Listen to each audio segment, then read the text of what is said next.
కొంతమంది ఉద్యోగ వ్యాపారస్తులకి లంచ్ అనేది ఒక సమయానికి కాకుండా కాస్త అటు ఇటు అవుతూ బాగా లేట్ అవుతూ ఉంటుంది.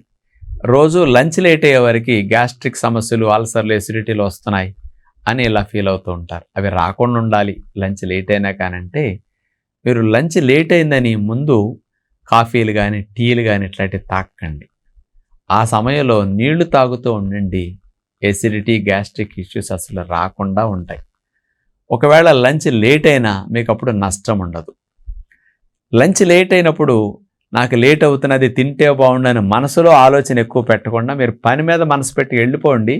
మీకు యాసిడ్స్ ఏమీ సిక్రెట్ కాకుండా ఉంటాయి, పొట్టకేమీ నష్టం జరగదు. ఒకవేళ లంచ్ అనుకోకుండా 2-3ంటికి తినాల్సిందల్లా 4-4:30 అయిపోయింది ఈరోజు. అలాంటప్పుడు మీకు నష్టం జరగకుండా ఉండాలంటే 2ంటికి ఒక గ్లాసు కొబ్బరి నీళ్ళు కానీ, చెరుకు రసం కానీ, పళ్ళ రసం కానీ తెప్పించుకు త్రాగండి. టీ కాఫీలు త్రాగొద్దు.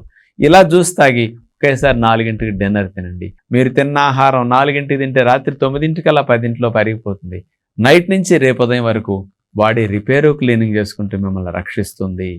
కాబట్టి లేట్ లంచ్ అయితే డిన్నర్ ఎగ్గొట్టేయడం చాలా మంచిది.